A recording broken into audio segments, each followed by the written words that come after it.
So without further ado, Friedel.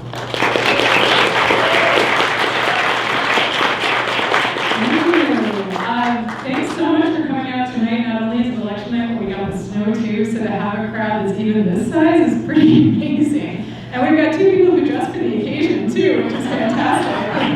Yes, that's you. So again, my name is Friedel. I am the lead archivist and head of collections management and stewardship for the University of Colorado Boulder Libraries in our rare and distinctive collections department. That's a very long title. Basically, I run the archives at CU Boulder. I was here in February talking about UFOs, and today I'm going to be here talking about 3 key events that happened in Colorado music history, specifically when rock music came to Colorado. Some of those earliest days, and centering around that burgeoning youth culture and the clash that happened, especially with police and Denver city administrators in particular.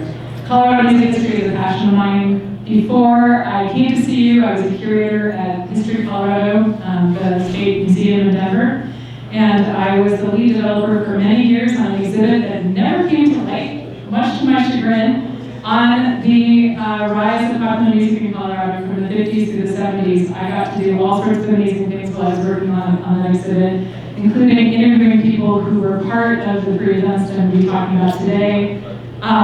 But I want to still say, I am by no means an expert. And there may be people in the audience tonight who lived through these events, have firsthand experience of them. So, be kind to me. Hold your questions until the end, and then you can tell me everything that I've gotten wrong. Don't worry, we don't remember. Not surprised. That's an excellent segue to the prologue. This is a talk in 3 chapters. We're going to start with a little prologue about the cultural context, and also about the rock father. And I'll tell you who that is in just a second.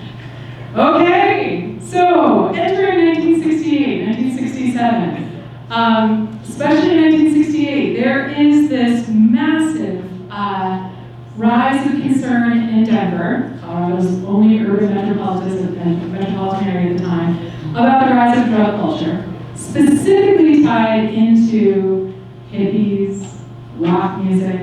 Everything's colliding in the same way that it's colliding in every place else around the country. And I always love when I do these talks to try to find something related to Steamboat. So on the left here, you can barely see it. That's it's a little bit later, May 1971. The pilot ran what I find to be a really funny series of articles introducing readers to drug culture, and especially to the terms of drug culture. And some of these are really funny, since you can't really see it on the scene. Action. Definition, where it's happening. Bad cat, a good guy. They felt the need to define bad trip. I think we all know what a bad trip is. Then there's also bad trip panic. Artillery, equipment for injecting drugs, not so good there. Owsley, anybody know who Owsley was? Stanley Owsley? Yep. And the lead manufacturer of acid especially during the Grateful Dead days. He toured with the Dead. He's on here.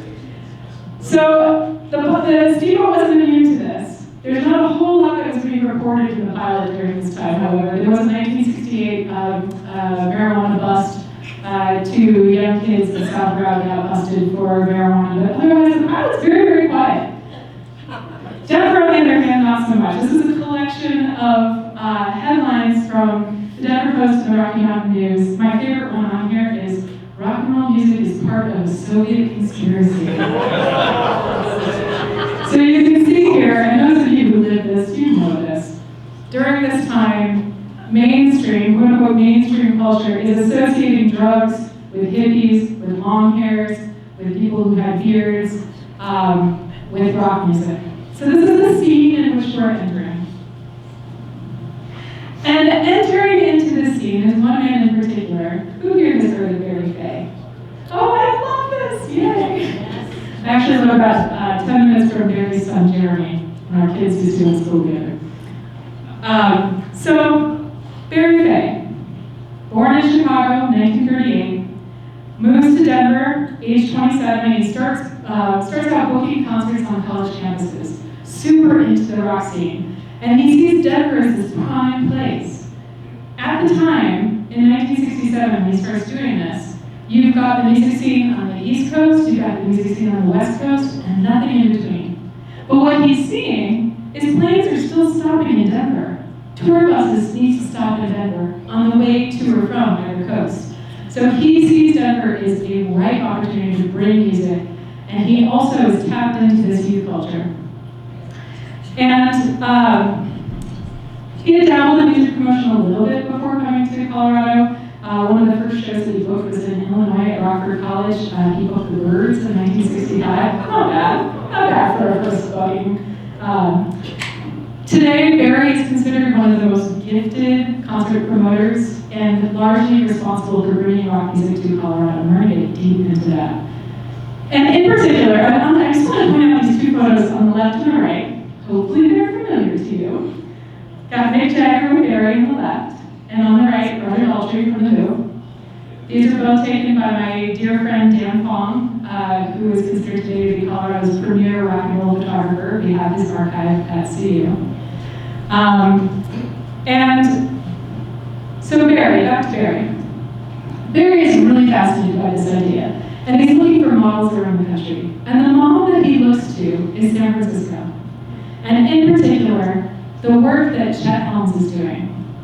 Chet Helms might be a familiar name to you guys as well. He starts out as the manager of Big Brother and the Holding Company. He is responsible for finding and recruiting Janis Joplin to become part of Big Brother and the Holding Company.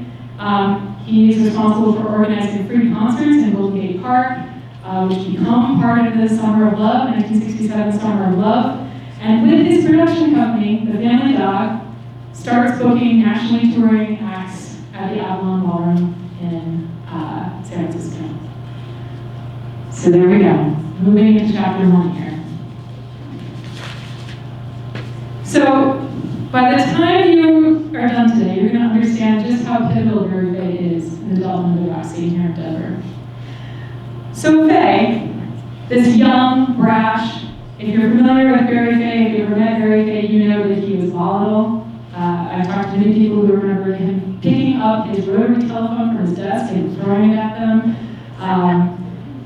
Arguably did not treat women very well, but also really tapped into the music scene. So it's kind of this dual legacy that he's got. So he's this young, brash promoter, and he approaches Chet Helms and he says, I got this idea.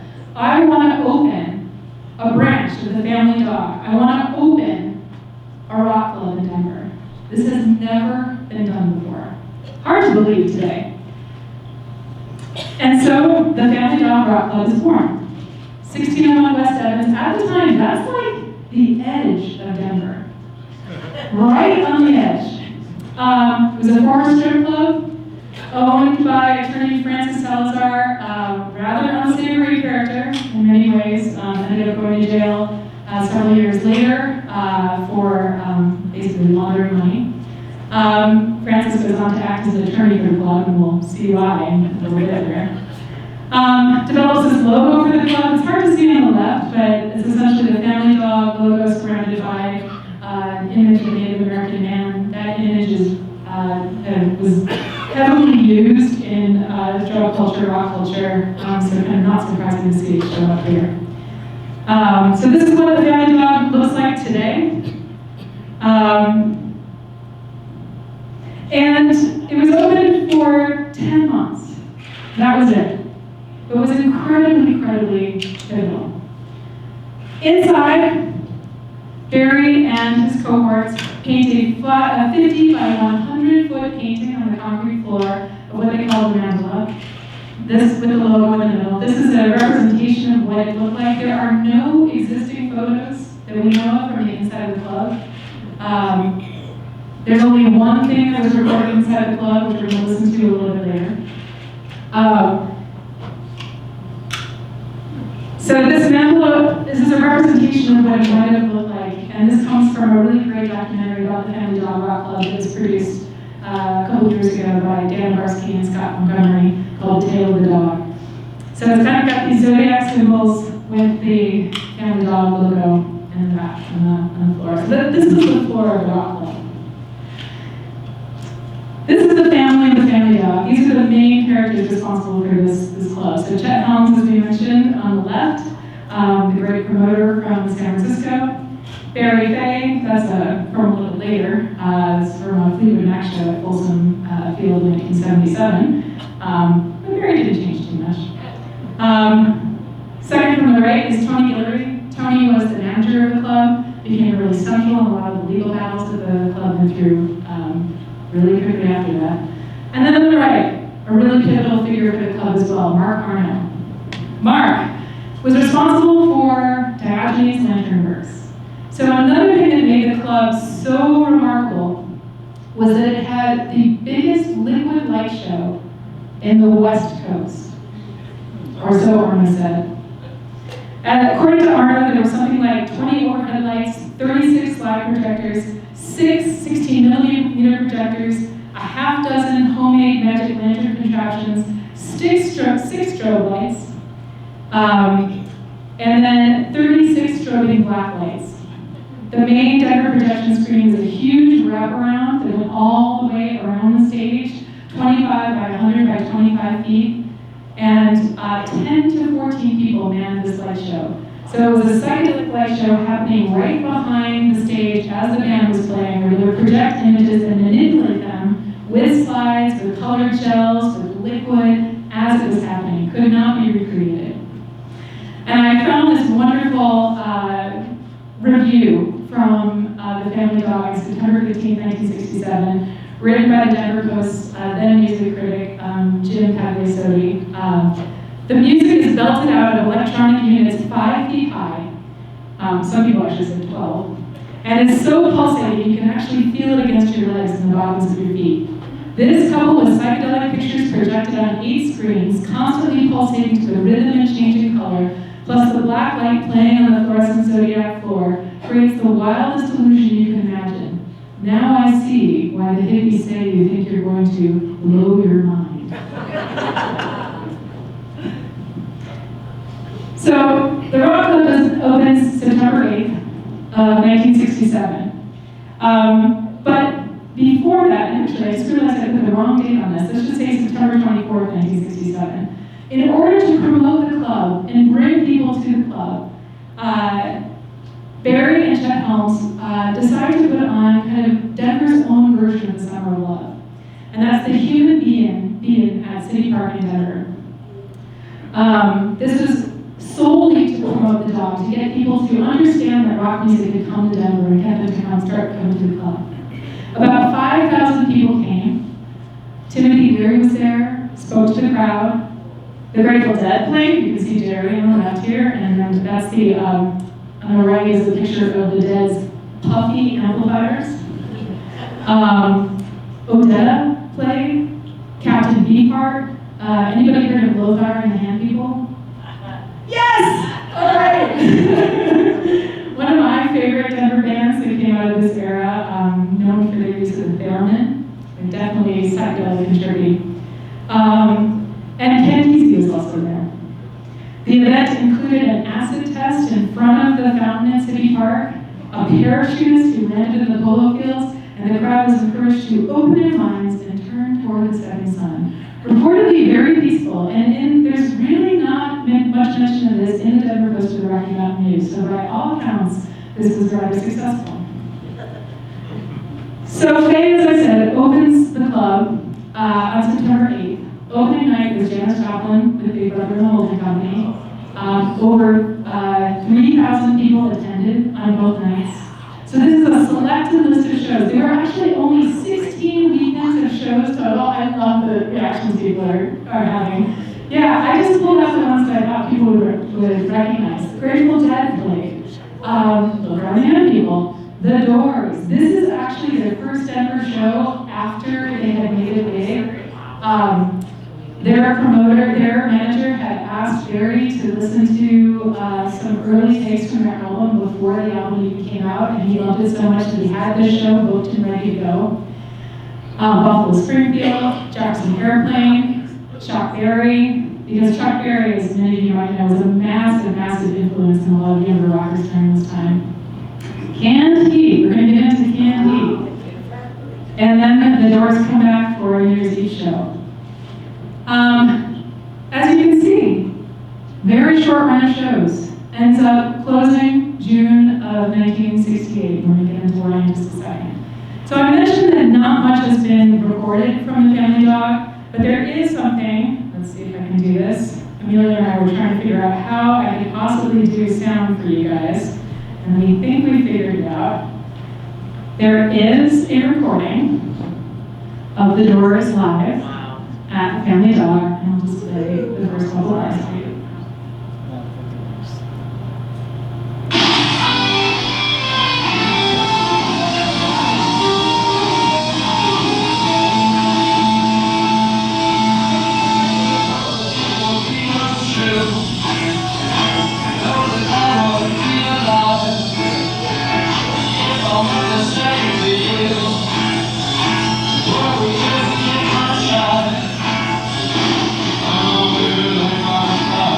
Sounds exactly like it.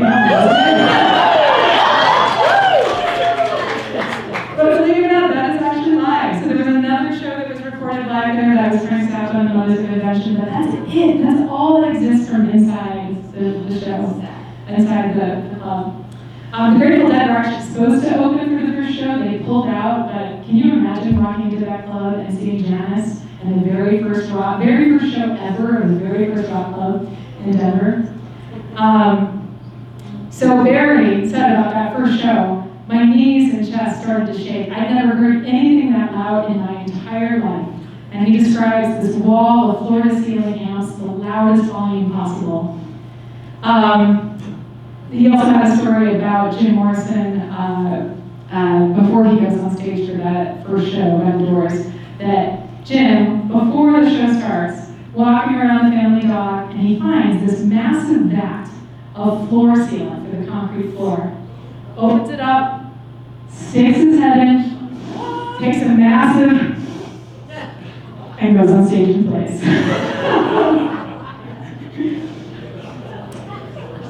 Not everyone was so enamored of the scene. There's this great Denver Post review by Virginia Culver of the Jefferson Airplane Show on November 8th, titled Big Night at Family Dog, Not Quite Out of This World. And it reads in part, Memo on the Family Dog. It was Hippies Night Out Wednesday, as hundreds of hippies or hippie types crowded to the Family Dog to hear two acid rock bands from California. A few hours of casual observing at the Dog revealed nothing really far out, save for the fashions, which can range from high-on-the-thigh miniskirts to togas, mod costumes, and faded Levi's. Activities primarily consisted of milling around. Those not walking around or throwing balloons watched the camera and light action. Chairs were scarce, so those who got tired of standing sat on the floor. At any rate, I didn't feel I was an actual hippie bum. I couldn't shake the thought that many of the younger kids present were trying desperately and unsuccessfully to assume the hippie role. But here's another memory of the show, published 3 years later in Chinook, which was an alternative newspaper. So this was published in February 1970, Remembering the Dog. Ecstatically poverty-stricken and dressed in a long Aztec serape, we walked into the Family Dog. Someone asked for a ticket, to which we smiled benignly and shrugged. We were beckoned in. Tall, vaguely mournful-looking women sat on the floor with brightly painted faces that floated in the black lake. Naked children ran and yelled, surrounded by tribal-looking families in leather, seated in circles. Someone was passing popcorn around. And by all accounts, this was the scene.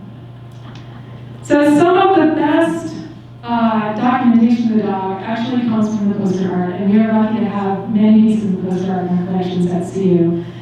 These were all created by great, mostly California area poster designers like Bob Schneff, Rick Griffin, Robert Fried, Stanley Mouse, Victor Moscasco. Victor did the poster on the second from the right, which for years I have stared at and tried to figure out what that lettering was. And when I finally watched the Tale of the Dog documentary, he talks about how he intentionally created unintelligible lettering. So I was like, oh, okay, that explains it. So all of the posters that we have in our collections, I have 2 of them up here, I think. The two on bookending either side.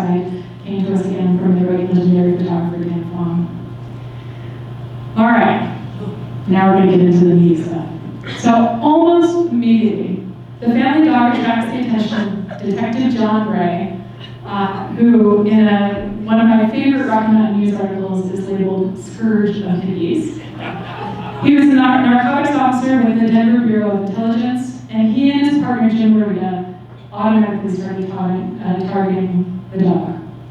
They were very concerned about the influx of drugs into Denver, marijuana, and especially LSD, thinking back to all the frightened families and mainstream sentiment against drug culture and youth culture.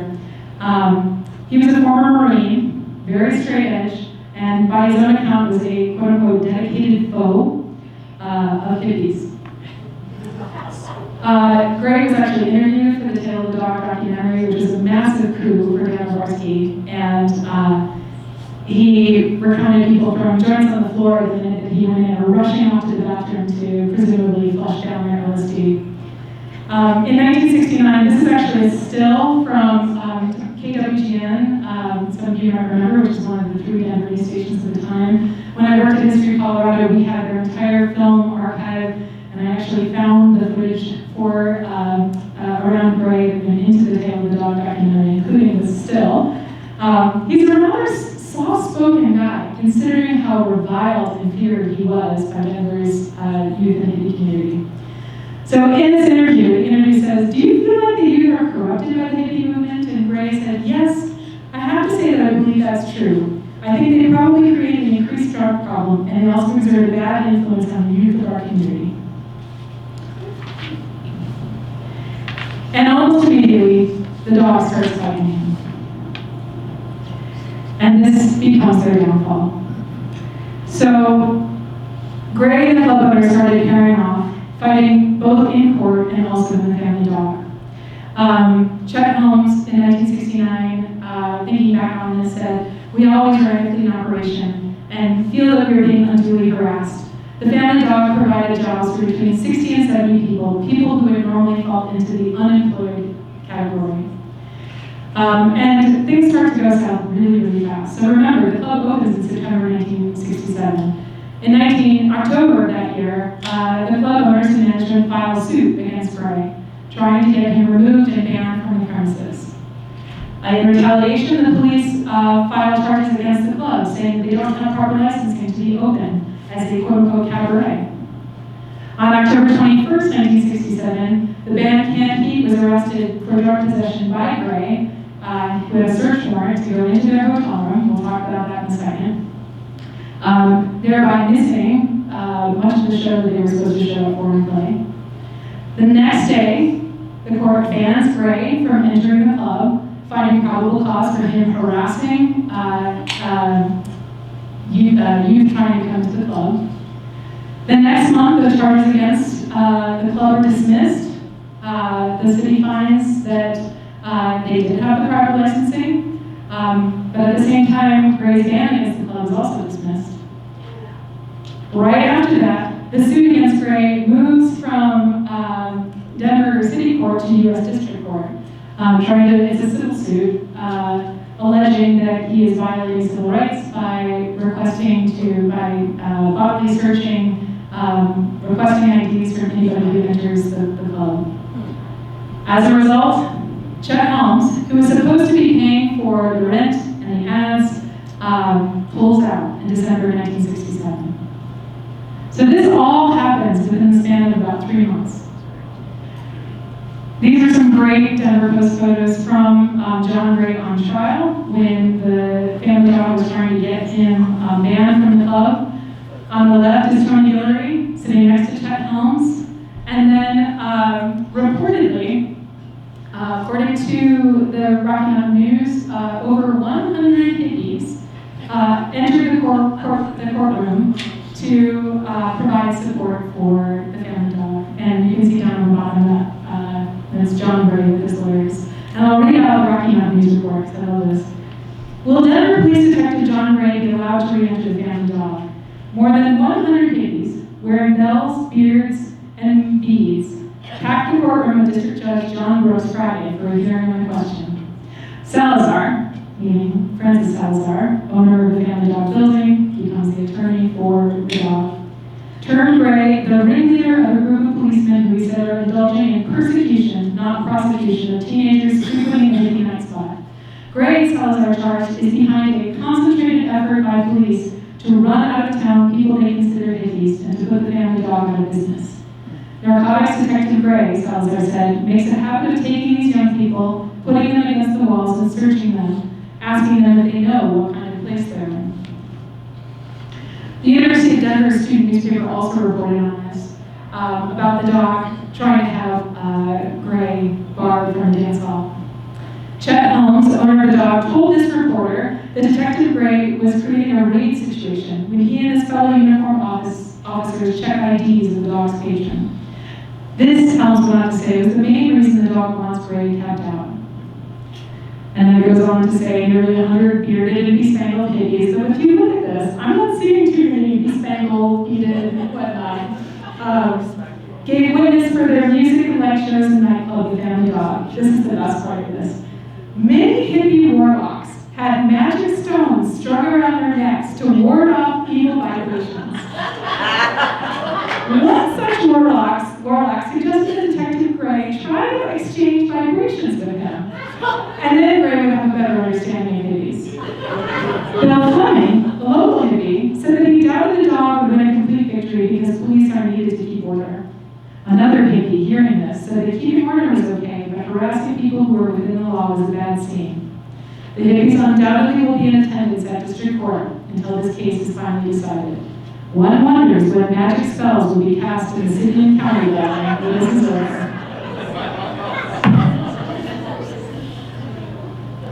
So I want to go back to that arrest of Canned Heat. So, in mid-October of 1967, the Canned Heat were busted by Gray. Gray got a search warrant for their hotel room before the show, and according to the Denver Post, confiscated about a half-pound of suspected marijuana. Would the man be traveling with a half-pound of marijuana? It wasn't real good back then. We need more.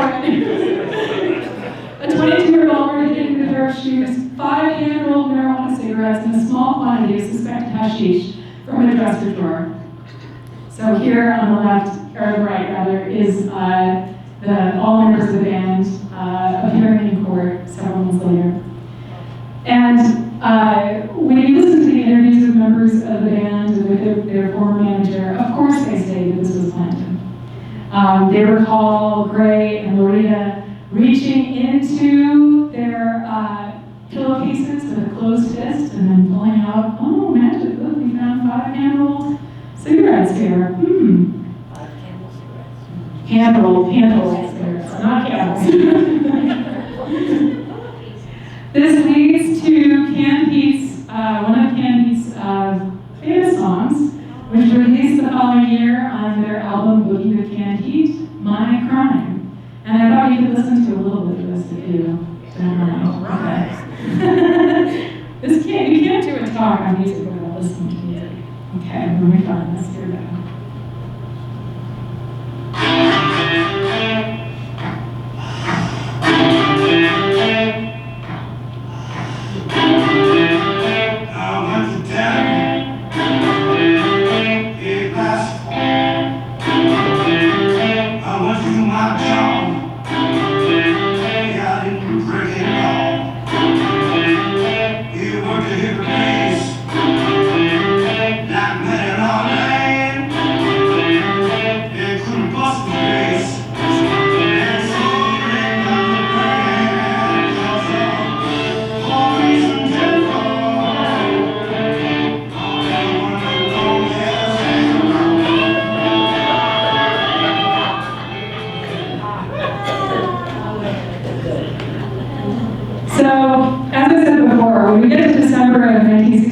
Just 3 months into the dog's run, and Chet Helms pulls out. That is the beginning of the end. So there weren't many shows in spring of that year, and the saga continues. Tony Guillory, manager of the club, was arrested in February 1968, charged with using quote-unquote filthy language, and also issuing a bad check. In June, those charges were dismissed, but it wasn't enough. Barry Kay had taken over the club in January from Chet Holmes, trying to keep it going, but the police continued to harass the club, and they were not making money. They were not bringing in as much as they needed to keep the club open. Francis Salazar wanted his building back to use as his law offices. So the last shows were June 28th and 29th of 1968, just a short 9 months after it opened. And in a fitting farewell, Janis Joplin and the Holding Company, Big Brother and the Holding Company, come back to play those farewell shows. So that's the end of chapter 1. We're going to move into chapter 2 now. As I said, 3 key events that kind of crystallize what's happening in this era. So this brings us to our second chapter, in which Barry Kay attempts a new venture, the first rock festival in Denver. Was anybody at the Denver Rock Festival? Yes! Oh my gosh, I want to talk to you! This is great. All right, held over 3 weekends at the end of June, or 3 days at the end of June 1969, June 27th to 29th. On the left is the poster. It's a very bad quality and general picture. They were trying to recreate that kind of psychedelic poster art, sort of succeeded, sort of not. On the right is a picture of a torn ticket stub from the Sunday show. And it was held at Mile High Stadium, which interchangeably at that point was called Bear Stadium, named after the former baseball team. But at the time that the festival was taking place, Denver Rock was already moved into that stadium. Cost $6 a day, $15 for all 3 days. Except for Sundays, you'll find out, ended up being free. And Barry Kay now has his production company, Phaline Productions, and he was very optimistic about this event. He estimated attendance of up to 50,000 people, and I'll read if you can't see it at the top, I'll read it out loud to you. As he says in this press release on the left, over $250,000 of talent will be presented at the Denver Pop Festival. Being presented at Mile High Stadium. This promises to be a heavyweight production with top stars in the pop field. This is the lineup, some of whom did not actually appear, but it included Big Mama Thornton, Three Dog Night, Frank Zappa, Iron Butterfly, Zephyr, my favorite Colorado band, and you should know them if you don't. Poco, Johnny Winter, Tim Buckley, Creedence Clearwater Revival, Joe Cocker, and closing it all out, Jimi Hendrix Experience ended up being the last show for the experience. And the city of Denver was into this.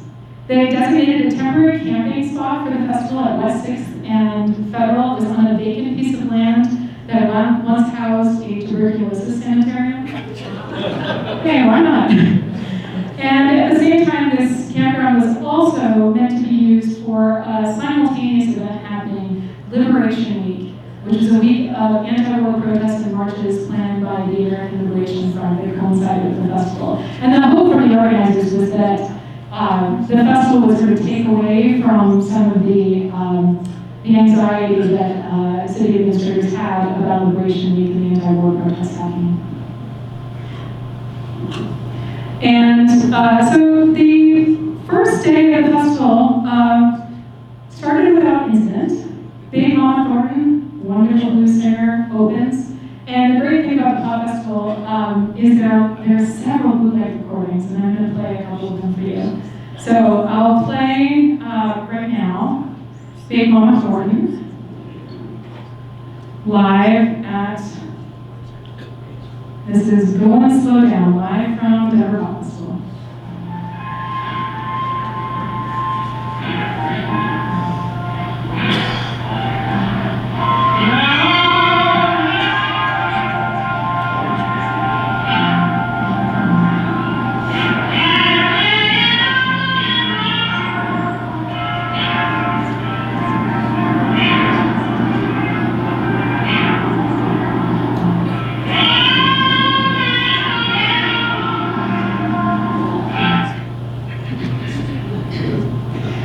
The crowd was mostly up in the stands, not down in the field. These are some great shots that were taken of them that appeared in the Rocky Mountain News and the Denver Post.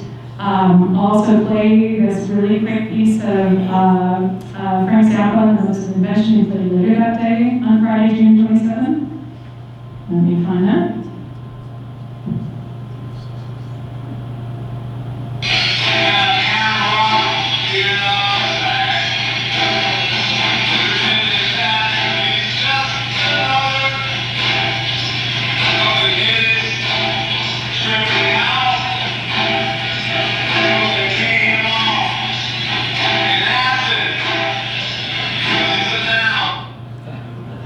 I could go on, I love listening to music. So, as this is going on throughout the course of the day, about 100 gate crashers did scale a fence to enter the stadium, but things are relatively peaceful. But that all changes on Saturday. At 6:30 p.m. the next day, about 300 gate crashers attempted to scale a 7-foot-high chain link fence topped by barbed wire to get into the festival, about 100 made it in. As one attendee recounted, the good vibes all changed on Saturday evenings. Fans and tickets were let in at 5:30, and while that was happening, a large crowd had gathered at the south end of the stadium. They charged the fence, only to be repelled by police and security. However, several hundred managed to get in. By 7:30 p.m., another large group had gathered by the main gate. Police reinforcements arrived in riot gear, which only provoked more people, and a hail of bottles and rocks were thrown at the cops, while those who got in for free began to attack security from the inside of the stadium. Bad scene, man.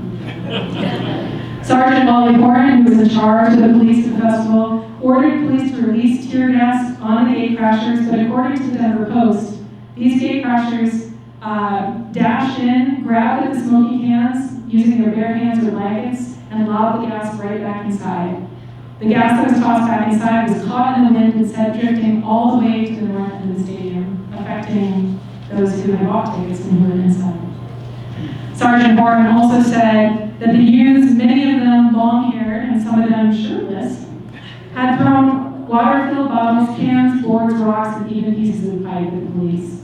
And the crowd surged down from the stands to the infield and were instructed to lay flat on the ground in order to mitigate the effects of the tear gas. So here are some more photos from the Denver Post and Rocky Mountain News of the tear gas and police. In the midst of all of this, Candy Gibbons, lead singer of Zephyr. Has anybody heard of Zephyr? Yay. Amazing blues rock band based out of Boulder. Candy arguably was Colorado's Janis Joplin. Just absolutely amazing. This is a photo of her calming the crowd. You can see her husband, David Gibbons, on bass over on the left. As he recalled about this photo, it's the middle of our first set of Denver Pop Festival as the crowd is running out of the stands to escape the tear gas released a minute or so earlier. Candy's calling on the crowd to be calm and come sit in front of the stage. I'm shouting at the cops for being stupid. A moment later, Candy told the crowd, since we're already crying, let's play some blues. She took what was potentially a very dark situation and turned it into something positive. And I'm just going to play a very, very quick clip that was caught live in one of these bootleg recordings of Candy calming the crowd down.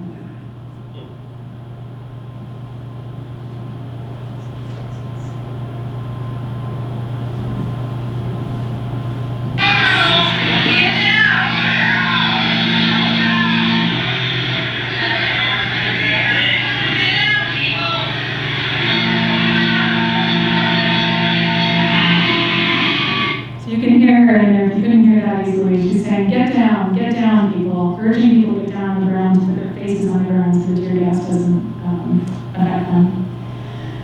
At the end of that day, that melee lasted for about an hour. 2 people were hospitalized, including a 2-year-old girl. 5 people were arrested. And the Denver Post reported that afterwards, about 80 police remained in the stadium, many of them taking seats and listening to the music and beating time to the music with their riot sticks. The riots continued on Sunday, June 29th. If you were there, you remember this. This was a longer clash, 2.5 hours between the rioters and the police, beginning during the set of Ohm, it was a power rock trio from San Francisco. Tear gas drifted in throughout the following sets with Reverend Cleopas Robinson, Zephyr again, and Three Dog Night. And as one attendee recounted, this time the cops, feeling like they'd been humiliated by a bunch of students in long-haired boots the previous night, were determined not to give in. Retaliation was in the air. Police dogs surrounded the stadium, an extra platoon of cops and riot gear was deployed, and a thing called a pepper fog machine was on hand to pump tear gas and skin-burning mace into the air. Everything you need for a good night of rock and roll, eh?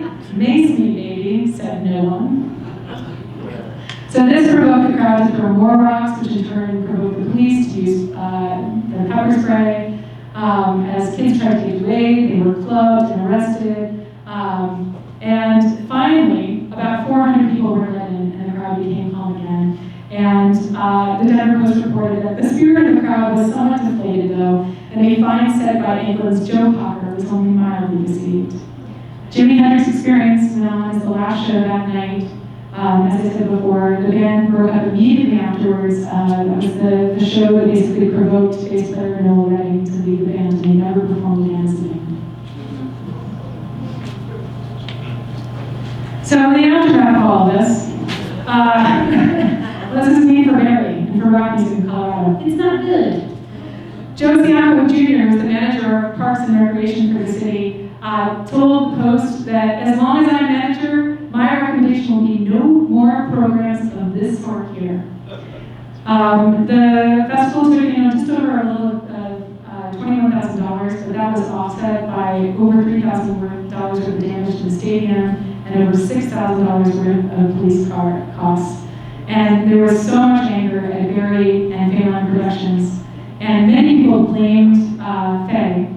As attendee Mark Richmond wrote to the Denver Post, a letter to the editor, Phelan Productions seemed totally at fault to me. Instead of avoiding a possible tragedy, they were courting disaster by allowing the police to disperse the angry aggregation outside.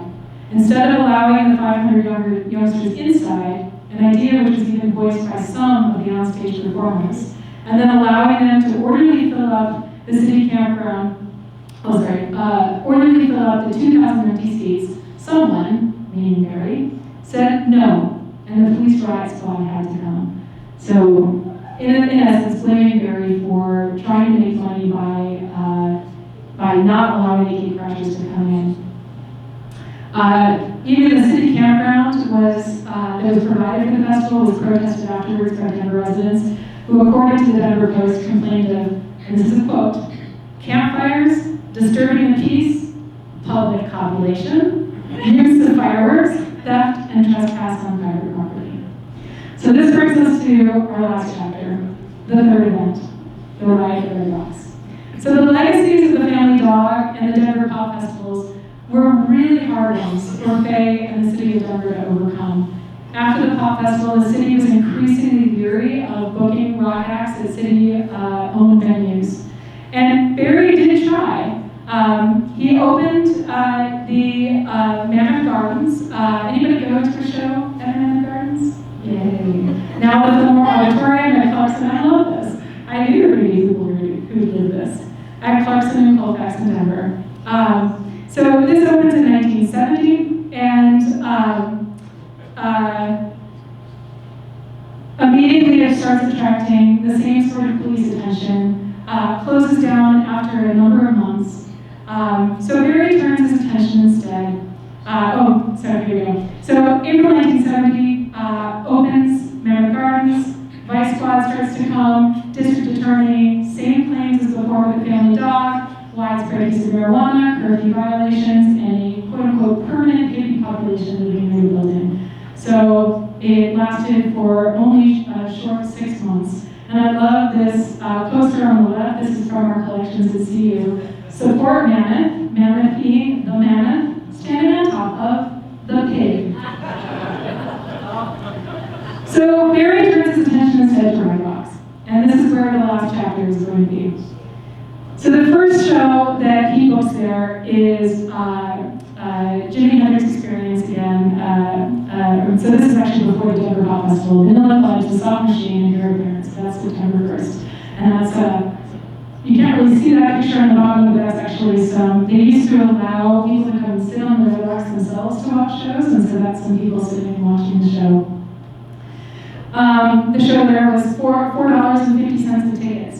And this was the first of hundreds of Red Rock shows that Phelan Productions would promote at Red Rocks. And according to Barry, after that show in particular, he and Jimmy went back to the Cosmopolitan Hotel in Denver, and in Jimmy's hotel room that night, in front of Barry, he wrote the lyrics to Electric Ladyland, which eventually went double platinum.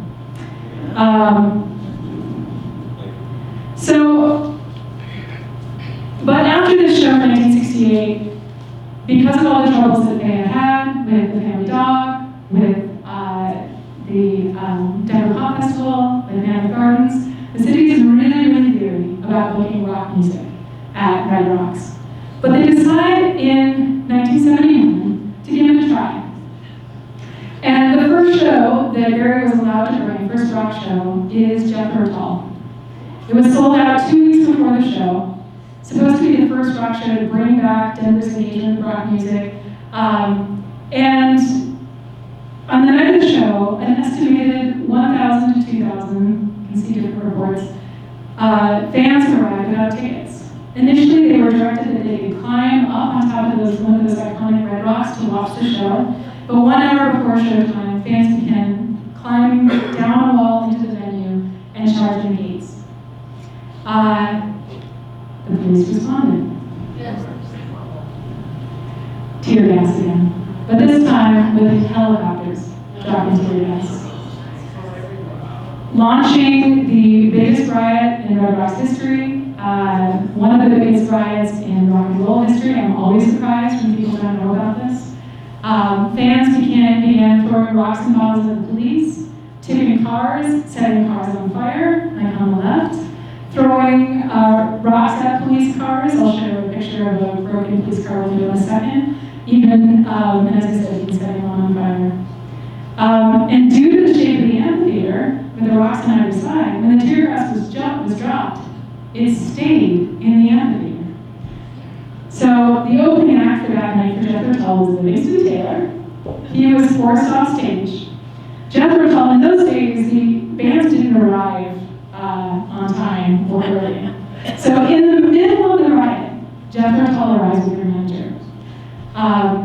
They found the backstage area littered with broken glass, tear gas, unconscious fans, attendees with blood running down their faces and their clothes being tended to by makeshift nurses. And Ian Anderson, in a 2011 interview with the Denver Post, said, and for those of you who are not familiar with Jeff Hurtal, Ian Anderson is the flute-playing lead singer of Jeff Hurtal. He recounted that it was that they charged through the police roadblocks to get in, he ran straight onto the stage and talked to the audience. The police knew there would be a full-scale riot if they arrested me. On face account, he said, I guess it got out of hand. So, after Ian Anderson goes on stage with his guitar and starts playing, and the crowd cheered, and the riot settles down. And after that first song, Anderson says to the crowd, welcome to World War III. Though throughout the show, more canisters of tear gas continued to explode, resulting in the band also inhaling the fumes as they played on. The music continued for nearly an hour and a half as they played through the newly released Aqualung album. Eventually, 28 people, including policemen and 3 infants, were treated at hospitals, and a dozen fans were arrested. Faye said, backstage looked like an aid station, with doctors and patients sprawled out everywhere. Boy, did I mess up. This was him in 2011. I didn't realize how big Jeff Hurtal were. We should have done 2 shows. I want to do something else. So what does this mean? This is not good for Barry Faye. And in fact, Mayor McNichols at the time comes out and says, no more music at Red Rocks, resulting in a 5-year ban of rock music at Red Rocks until 1976.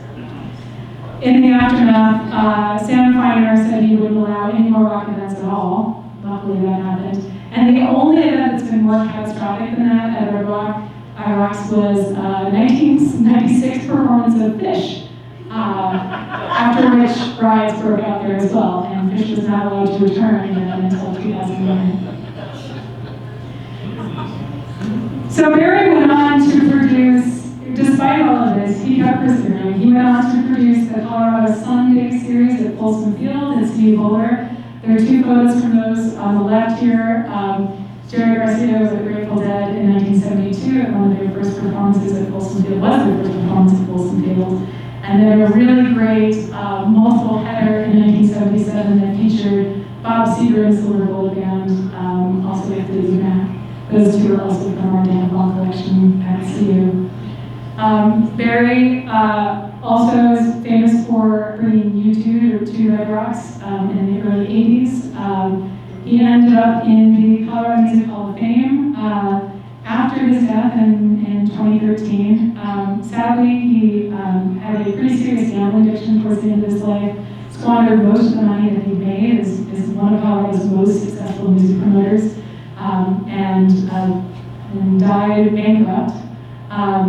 But his legend lives on. He is the reason why rock music came to Colorado.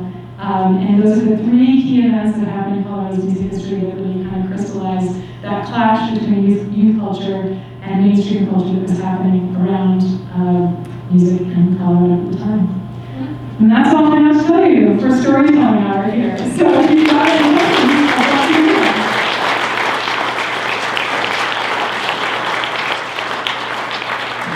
Candace. Yes. It's $4.50 to get into Red Rocks to those shows. Why couldn't people buy tickets? What was the trade-off of this huge fallout to just buying a ticket to either of those and being able to see the shows? So $4.50 does not sound like very much to us today. That's about $40 in 1970 dollars. So $1971. So that there is a significant barrier. It wasn't helped. I left out one part, which wasn't helped by the fact that there was a radio DJ who told listeners that they could show up and have a ticket and just walk in. Yeah, minimum wage was like $1 at the time she was speaking. Or somebody who's 16 to 18. Yeah, it's not doable. Probably so though. Yeah. Any other questions? I've got one. Yeah. Family Dog, did that become Rainbow Music Hall? It did not become Reefer Rock. That's a different building. That is another, yep. And that club was run by the legendary Chuck Morris, who followed in Barry Hayes' footsteps. Chuck Morris started as a promoter at Two Lotties in Boulder, and went on to become the CEO of AEG Entertainment. And Reefer Music Hall also had a very short, I believe that is, I have to look this up, it's been a while since I did Reefer Music Hall history, but I believe that might be now the Bluebird? No? Oh, it's Walgreens. Walgreens, that's right. Walgreens are in East Denver, it just says Rainbow Music Hall. But That's right, thank you, yeah. Any other questions? Yeah. Yeah, so the concerts that he put on at City Park, at the end, those were free, right? At City Park, Yeah. the Human ones, and yes. The last ones that he ended up doing. At Folsom? No, definitely not free.